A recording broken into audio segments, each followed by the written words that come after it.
What does 100 Days of Queer Fantasy look like? That is what we're talking about today with Allie of Allie's Shelf. And I am so excited for this conversation.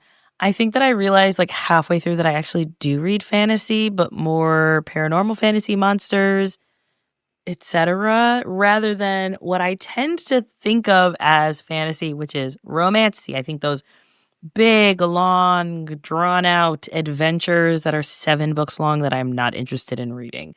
So, if that is what you feel like, this episode is still for you, I promise.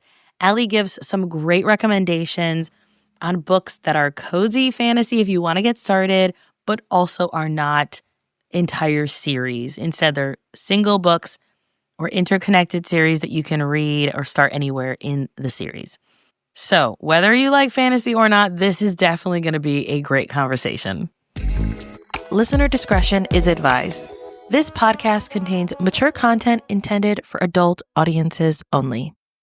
Hello, Allie. I'm so excited to have you on the podcast. If you could start by telling everyone a bit about your reading journey. I grew up just loving reading. I read so much. I was like the kid that would read at the dinner table or in the car and be told to stop reading. And then as children do, growing up and getting into high school, life just gets busy. And so I started reading less and less for fun. So just not really ever stopped reading, but stopped reading when I got older, getting into high school. And then, of course, my undergrad degree and my grad degree did not read for fun at all because everything was just so busy. So I decided after I was about 6 months out from getting my master's degree, and I was like, I want to get back into reading. And this was around, I think, like the fall of 2021. No, that was my undergrad. It was the fall of 2023.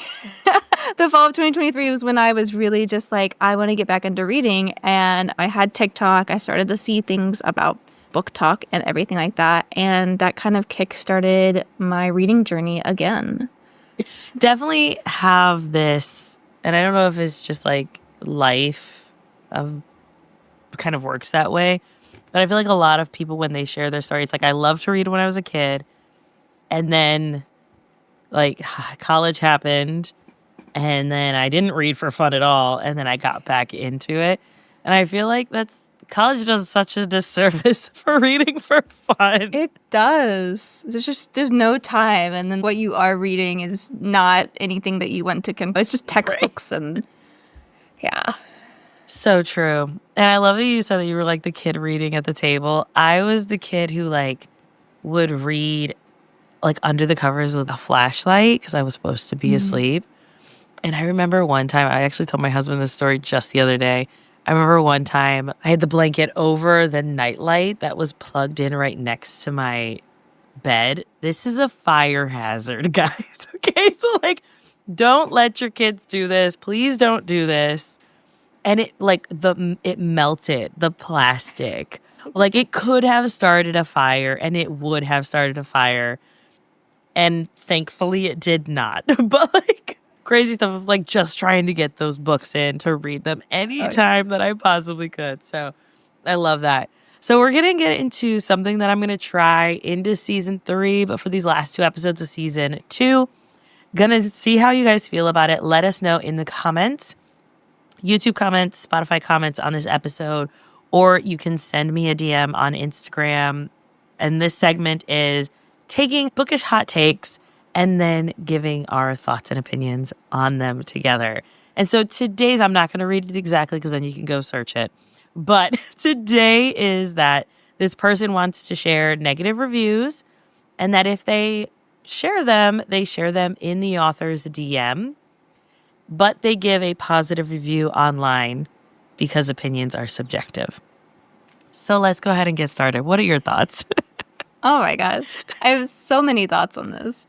First off, I know that there are some people who don't ever like to post like negative reviews, especially if that's just not their jam. Like sometimes reviewers online, they're just like, I'm just going to talk about the books I like. And if I read a book and I don't like it, I'm just not going to talk about it, which is totally valid. I'm in the camp of I'm just going to post my book review, and I'm going to do it honestly for every book. So even if I rated it 1 stars, which I typically don't do because I just DNF it instead. Right. But even if I rate it low, I will still tell people, like, here's what didn't work for me, but I still won't, like, berate everything unless it's, like, truly problematic. So I'd like to just put everything up into my atmosphere. But it's very interesting that you would hate a book and then pretend you liked it online. Yeah, that's really weird. Also, the idea of sending a DM to an author and giving your opinion that it was bad. Stay out of authors' DMs with that, first of Please. all. Oh my gosh. This actually brings up a story that I have. I am pretty good friends with an author who has a book coming out next year. And there was a person in her DMs that was like hyping up, like just responding to stories, like hyping up the book. Oh my gosh, I can't wait to read this. And then they got an arc and they were like, oh my gosh, it's so great. This is so awesome. Like in the author's DMs. It's like the opposite. And then they went and they posted a terrible review for it and tagged her in it there. And yeah, so it's like the complete opposite. And I don't know which one is worse. It's pretending it like you liked it and then secretly hating it towards the author's face, or pretending you liked it towards the author's face and then coming out publicly and saying you hated it.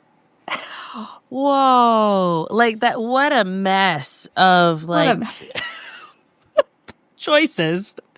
Yeah. You made some choices. They were not great. Very interesting choices of free will.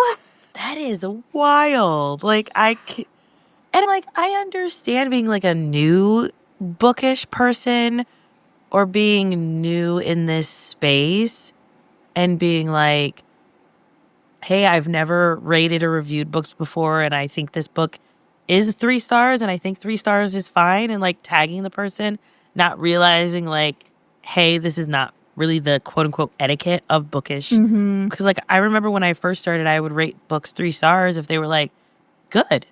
Like they were good. If I would read it again, it was a 5, but then I realized I don't read books again. And then I was like, we need to change the ratings on this. But 3 was good, 4 was better, and 5 was best. So like a 3-star was fine for me to be like, hey, I rated this 3 stars and I tagged the author. But that's when you first get started. But to like actually be in someone's DMs, raving about it and excited and hyping them up, and then to tag them in a negative review is just the author has a no DM policy now. They were like, I'm not going to be responding to any DMs unless we're mutuals now. And I'm like, that's probably a really good policy.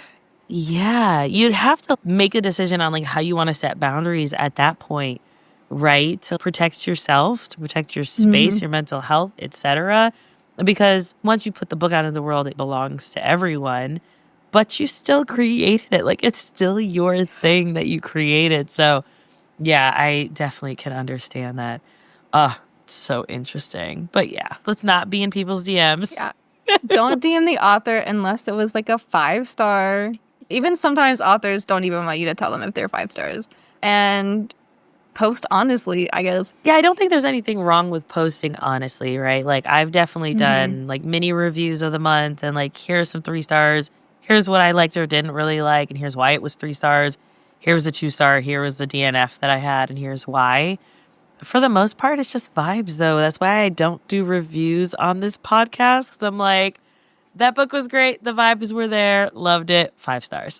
Yeah. Like I've just changed the way that I review. But today we're going to be talking about queer fantasy, which is not a genre that I tend to read. I definitely read queer and I read diverse throughout the year for that aspect. But fantasy is just not a genre I like a lot. And my main reason and gripe with fantasy, and hopefully you can give me recommendations that can help with this, is, and I actually said this to authors that were local at an event. They were like, do you like romantasy? And I was like, how many books is it? Because like, I don't care enough about any characters. And I actually said this. I don't care enough about any characters to read more than 1 book about them. I just don't. That is honestly valid. I have read a lot of standalones. I was looking at my like Storygraph data the other day, and I was like, oh my gosh, I have 20 series that I've started and just haven't finished. So I totally get that. And they can be very daunting, especially like the ones when you get 4 or 5. Yeah. I love a good duology, though. Sometimes I just want a little bit more, but that's good enough. Yeah. Yeah, and I feel like that's my max, but it has to be out, though. I can't. I need to be able to go from one to the next. I can't wait 6 months to a year for the next book. I think standalones are always good. Duologies are always good. Sometimes what we get in the fantasy world, I think it's happens in romance too, where it's like you get a set of books, but they can be read in any order because they're just they're in one universe, or like they're surrounding one like specific location. And that happens in fantasy too. I have one of my other good author friends, Jen Colligan. She has 3 books that are all queer, and they're set in the town of Airmount, but you can read them in every order. Or Nevo's novellas, the Singing Hill Cycle. They're really short novellas, and they're independent stories, but they all happen around the same universe, and then you can read them in any order. And I really like those too. Yes, I love, I read predominantly romance.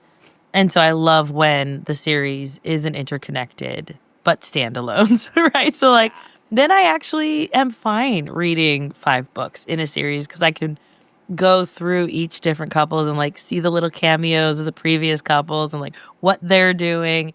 And so I do like those. But yeah, the idea of a full series about 2 people, I don't even watch TV shows for this exact reason, because I'm like, give me 2 hours. I'm fine with 2-hour movies and then be done. Like, I just want to be done with you. And so it's quite interesting. But you did this project, I want to say it was over the summer, but maybe spring into summer. Starts on June 1st. Okay. So yeah, you did that where it was 100 days of queer fantasy. Tell me a little bit about how you came up with the idea and what you were thinking going into it, and then how you got started. Yeah. So I started making book content on TikTok in 2024. Instagram wasn't my thing yet. It's currently like my main thing. It feels a lot better for me at the current moment. And so I was like, one of the things that I wanted to do to elevate my TikTok content, I guess, is to do like a series, because that is like one of the suggestions when you first start making content is if you can focus on like a specific thing or a specific theme for a little bit, you can start to figure out how to edit or figure out like your kind of like content style and things like that. So I was like, I want to do a series. And it was coming up to Pride Month. And I was like, I could do 30 days of queer fantasy because that's what I gravitate towards. And then I was like, I don't want anyone to think that I'm being like really performative by just doing it in the month of June. So what if I did 100? I know it's a leap, but that was my thought process. And so I was like, yeah, I'm going to do 100 days of queer fantasy. And so I started that actually in 2024 on my TikTok. And then I did it again this year. Yeah. Wow. It's definitely a choice. I'm like, I don't know that I could do anything. And you like did it regularly and consistently.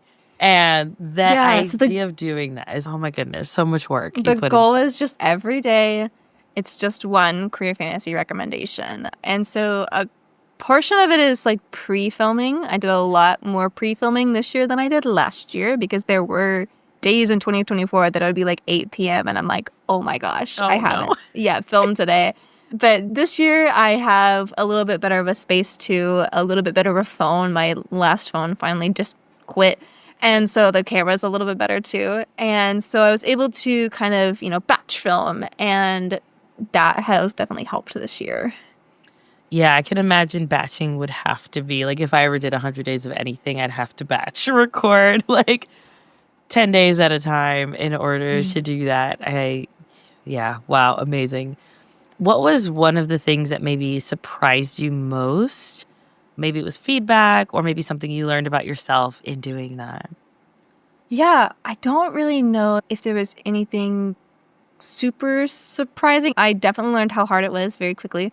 And I guess that in itself, it wasn't like necessarily surprising, but it was like, oh my gosh, what have I done to myself? And I've just seen that people really enjoy it. I find people that are like, oh my gosh, it's day 60. I can't believe I haven't found you yet. And then I'll go and they've spammed my notifications with like, they've gone through every single one of them. And so I think I think it's really interesting that even though I'm like making content every day, even though I'm making content throughout the year, that for somebody, it's like their first time getting like diverse and queer fantasy recommendations on their feed. And that to me is, I guess, the most surprising part is that there are people that are still finding it for the first time. And that's so exciting. Yeah, that is really exciting. And I'm pretty sure that's what, like, I saw you in my, I don't guess For You page is not the right way to say it, but like in the reels or whatever that are on Instagram. I think they call it, is it the Explore page? Something like that. Yeah. I don't know. Y'all know what I'm talking about. So that page where I was looking at, like, just scrolling through reels, and I had seen you come up, or maybe someone had shared the video that you did, or something happened, and I was like, definitely not on day one at that point. Like, you were like well into it, and I was like, this is really cool.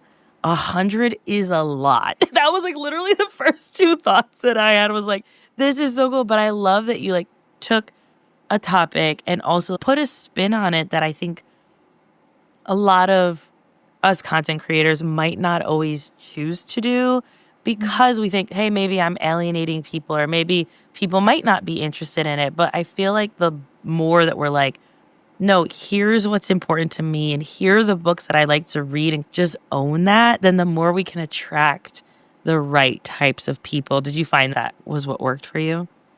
Yeah, I think so. And a lot of times, I mean, it's definitely a series where I haven't had a big viral moment or anything, right? It's consistently watched based off of this past summer. And they'll just be like 4 people that follow me on that one, or 6 people that follow me on this one, or nobody that follows me on that one, or one. And so it is really interesting to see that like consistency of like just people finding it for the first time and just appreciating seeing these types of books.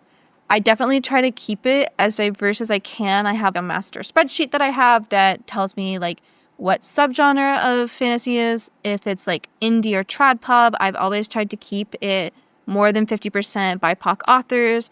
I've always tried to make sure I'm finding disability rep. I'm keeping track of the exact like queer representation it is because I don't want it just to all be one specific kind of queer rep. I want it to be diverse in that way as well.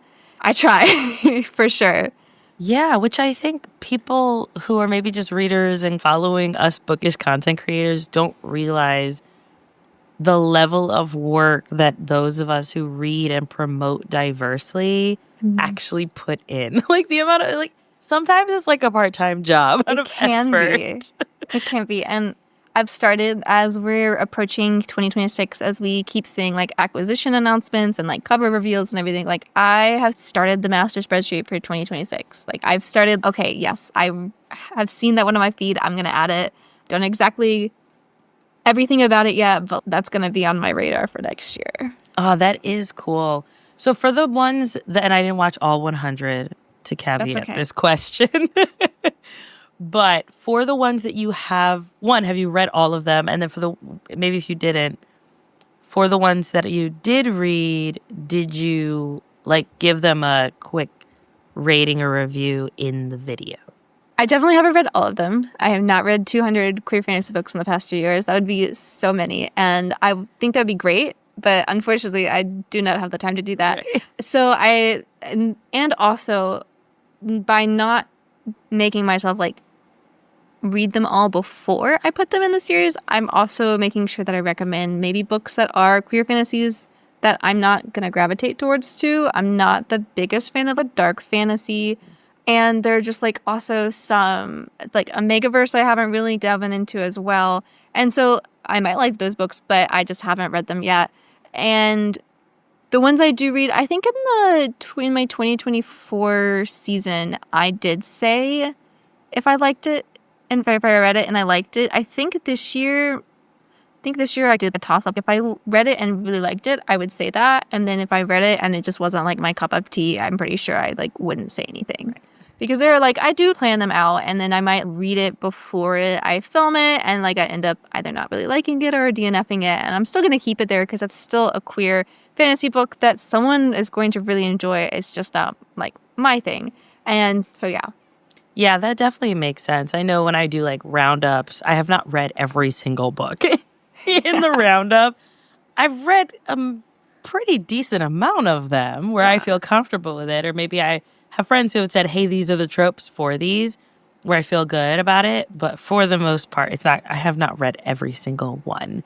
And I don't anticipate that I will read every single one. Because some of the roundups I do, I'm like, okay, here are all the sports romance. I don't like sports romance. It's like I maybe read 5 in a year and I read 250 books a year. So like it's not happening that I'm going to read a bunch of the sports ones that I recommend. But hey, this one's a basketball one, so here you go. Now, you've mentioned before the different subgenres within fantasy. Can you give those to us for people who are like, all right, I'm new to all of this? I will give you the ones that are on my brain. I will not give them all because I do not claim to be an expert in the subgenres of fantasy for sure. There is, and I'm also not going to lie, I sometimes don't know the exact difference between some of the genres, but there's like epic fantasy, there's low and high fantasy, which always confuses me, so I have to go look it up. But then there are subgenres like a megaverse. If a book is considered like more of a dark fantasy, I will put that in because that usually means that let me start with this. I don't typically say like the subgenre in my video. I'm just keeping track in my head. Unless it's like super important. Like if it is an Omegaverse book, I'm going to be saying that. If it is really marketed as being a romantasy instead of just a fantasy with romance, I'm going to say that in my video. But I'm not always going to be like, here's the exact subgenres they fit in. Some of the ones I keep track of is if it's cozy. YA is not really a subgenre, but I do keep track of that. Epic fantasy, high-low fantasy, gaslamp fantasy, which is just mostly based on vibes. Like, is it kind of like this eerie kind of atmospheric vibes?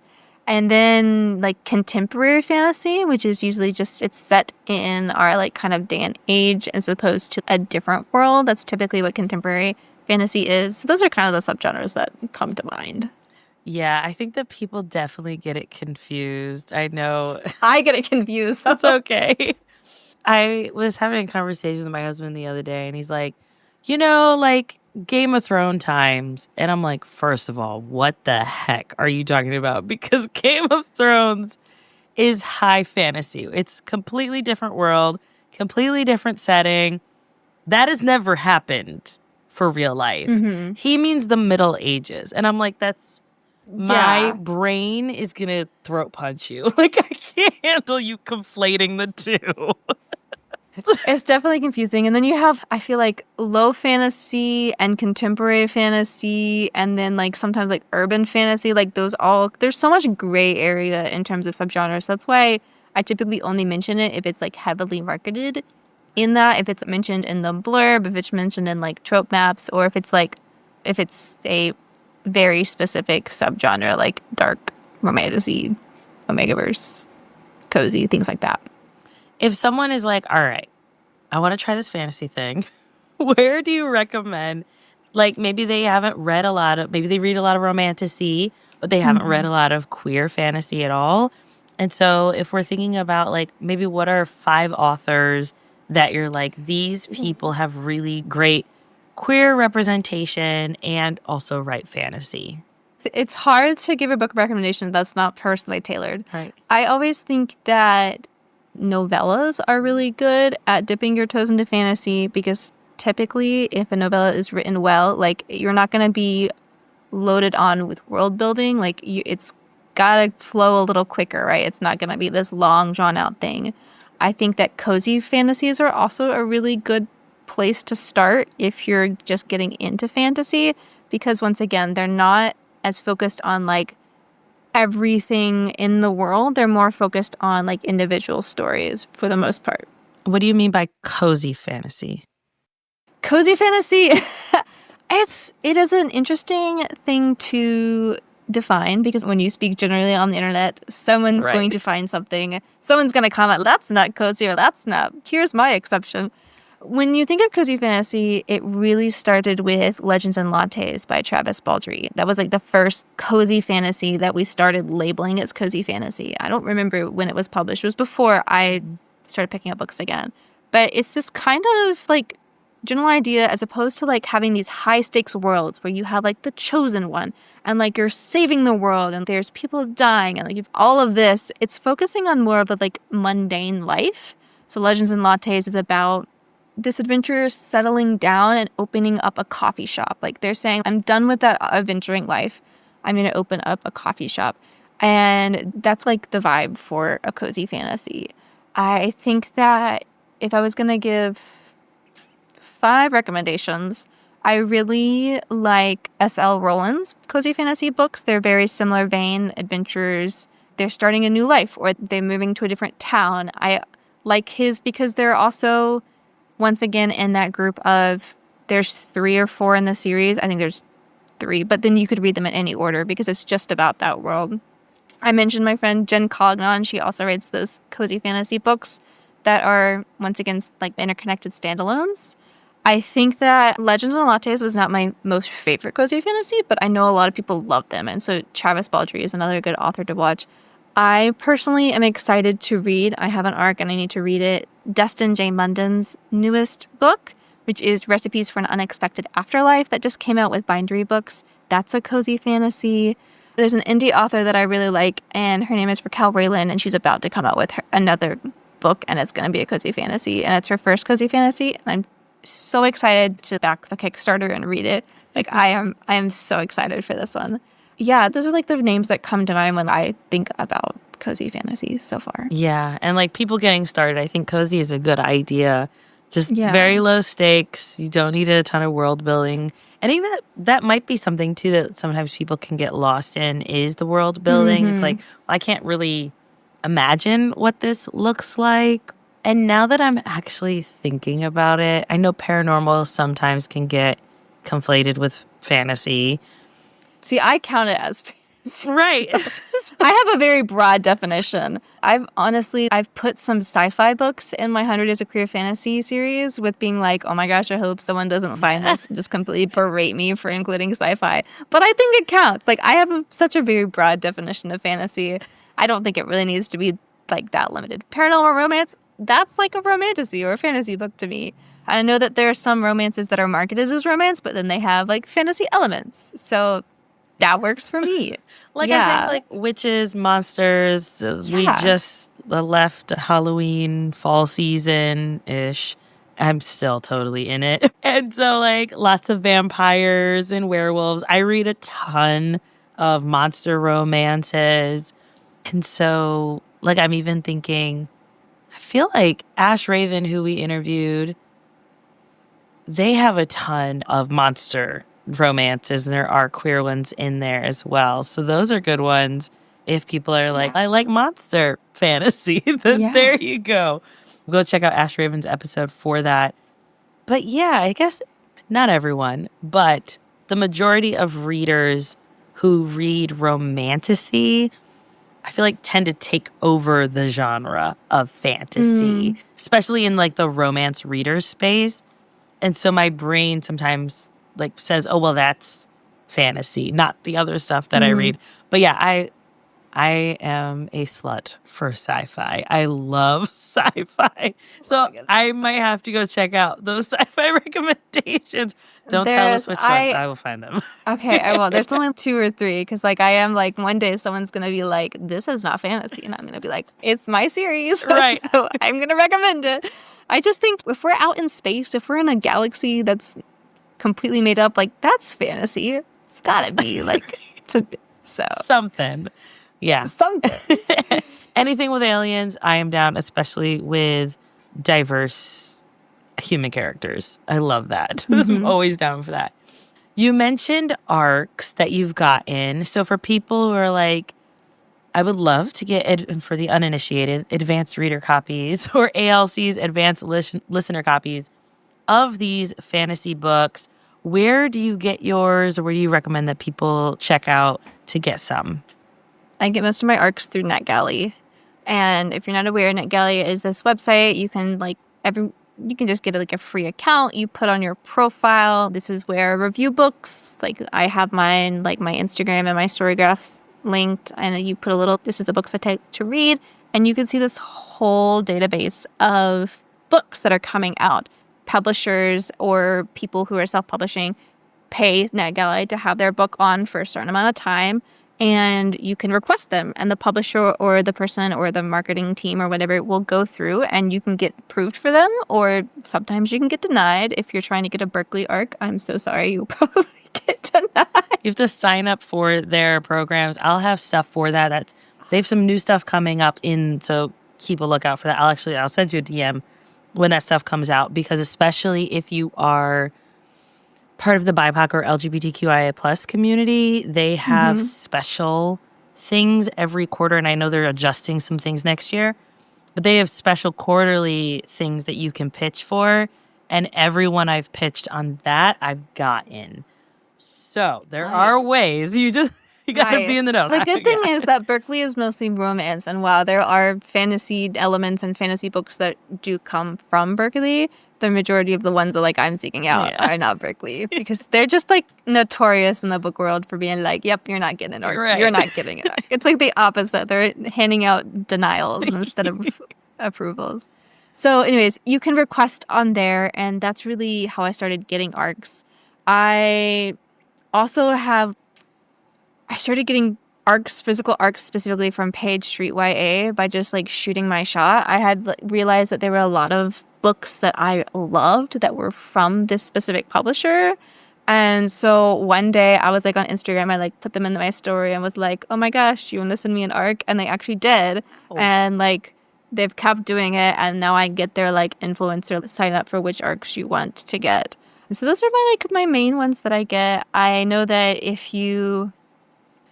a lot of times indie authors, people who are self-publishing as opposed to going through an independent publisher. But if someone's self-publishing, they'll often have Google Forms. So if you follow an author on Instagram, on Threads, on TikTok or whatever, they will typically have ARC applications. And you can just go through. Usually they'll just ask for your name, your email, the address if they're sending a physical ARC. Sometimes people who self-publish don't have the means to send physical ARCs. And so you'll just give them the information that you want, and you can submit with their form, and the author can just go through and select from there. And then you might get an email, you might get something sent. So that's how I really just keep on to any arcs from indie publishers. Yeah, those are all such great ideas. Some of the other ones that come to mind as you were talking was signing up for authors' newsletters, because they always have something in there that's hey, this is a free version, or here's an early copy for my subscribers, or here, sign up for the arcs. Also, noting that you don't have to have a Bookstagram to do this stuff. It could literally just be that you review on Goodreads, Down with Goodreads, or Storygraph. We like Storygraph, right? You could be reviewing anywhere and show that, hey, I review books in these places, and they'll still approve you. For NetGalley, those read now books are great if you're just getting started and you're I want to show that I read and review books, but maybe I don't want to have any other place that I'm reviewing them. That's always an option. And then subscribing, and again, this is more of a paid option, but if you want to financially support, especially indie authors, if they have a Patreon, you can almost always get, or they'll be here's the book that I wrote this month. Here you go, Patreon users. And so I found that that's one of the best ways to get early copies of books or free books. I say free, but I pay for them. But it's girl math. I didn't pay for them right now. Those are all the places that I was thinking about as we were talking through that. There's so many ways to get free books or to get early copies of books. We don't need to pirate. That's not what we do. It's not okay. So thank you for giving those ideas for us.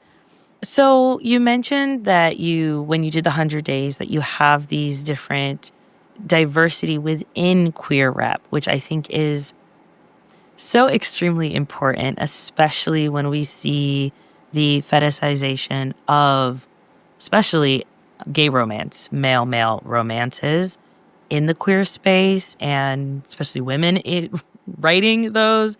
And so when we talk about that, what do you mean by the diversity within the queer rep? I really like to, the best I can, make sure that I'm hitting so many different queer identities when I'm doing my series, and also just trying in my personal reading as well. So I keep track of if a book is Sapphic. So that's not specifically lesbians. It could be if it's Sapphic is a femme-presenting person falling in love with another femme-presenting person. That could technically be a non-binary person and a woman. That could be a bisexual person and a lesbian. That's what we mean by Sapphic. The flip side of that with male-presenting and male-presenting, we call that Achillean. It's just a little bit more diverse because you can, instead of having a gay man and a gay man, you could have a polyamorous triad with 3 men, like all of that kind of things. So if it's Sapphic, I take note of that. If it's Achillean, there are all different kinds of representations in terms of gender and sexuality. I think a lot of times when we think about queer fantasy, we're thinking a lot about like romantasy or romance stories in a fantasy because a lot of times people will equate the queer identity with the spice that's happening on the page, whether or not like they're having sex, or in like YA if they fall in love. But then you have other things like gender identity. If there's a trans main character or a non-binary main character, you have the asexual spectrum. If someone's ace, or maybe they're aromantic and they only have queer platonic relationships, or maybe they're demisexual. I know that a lot of times there are some people that don't know a book is queer because on the front they picture a male presenting person and a female presenting person, and it might just be that both of them are bi, so it's like a straight passing relationship, right? Almost, or maybe one of them is demisexual where they just take a little bit longer to feel the sexual attraction.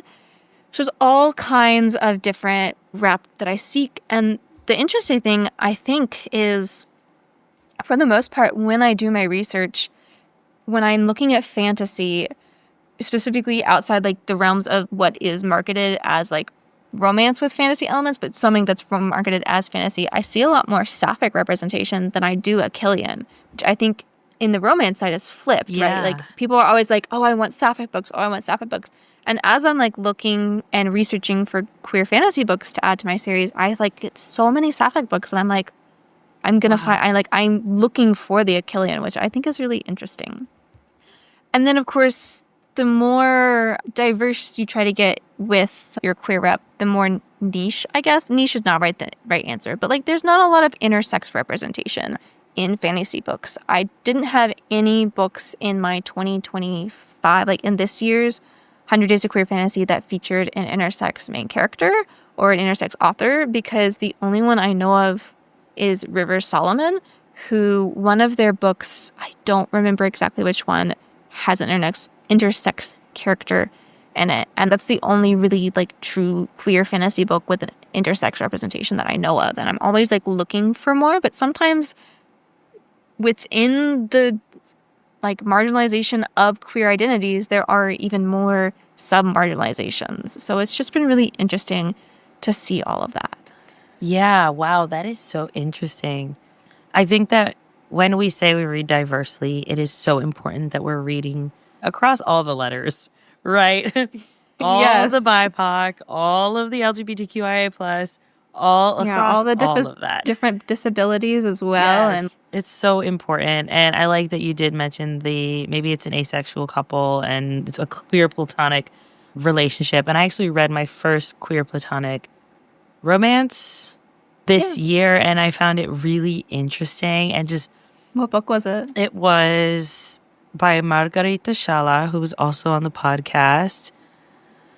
And it is called Blanket Forts and Hurricanes? Hurricanes and Blanket Forts, something like that. That means you can go watch the episode to make sure she's correct. Yes, exactly. Go watch the episode, make sure that I am correct. And I know that Margarita, for that episode, we talked about asexuality and aromanticism and how they can be conflated, but they are different. Mm-hmm. And then like diving deeper into that. And Zay gave so many like things that like really blew my mind that I hadn't even realized. So yeah, definitely go check that episode out. We'll have, if you're watching YouTube, it'll be up in the upper right corner, linked out to that, so you can go right over. And we'll also have it linked in the show notes and the YouTube description as well for anyone doing other things. But I think that it is so important. We're reading across diversely and across all of the identities, the disabilities, like you mentioned briefly. It's really important that we don't just read for a mirror, but we read for a window as well to see the world that's truly reflected around us. And I think that it creates more empathy within us for people who are different from us. So, Allie, this has been so much fun. Thank you so much for being on. Where can people find you, get to know you, lightly, socially stalk you, etc.? So I can be found on most corners on the internet under Allie's Shelf and some sort of iteration of underscores depending on the app. But I'm mostly active on my Instagram right now. It's just at Allie's Shelf. And that's where I'm hanging out right now. Awesome. And I highly recommend going and following Allie. I will also have your Instagram linked in the show notes. Like I said, for anyone who needs those links, we got you. Make it super easy. Just click the link below. All right, Allie, thank you so much for being on. I appreciate you. Yeah, thank you. Thank you.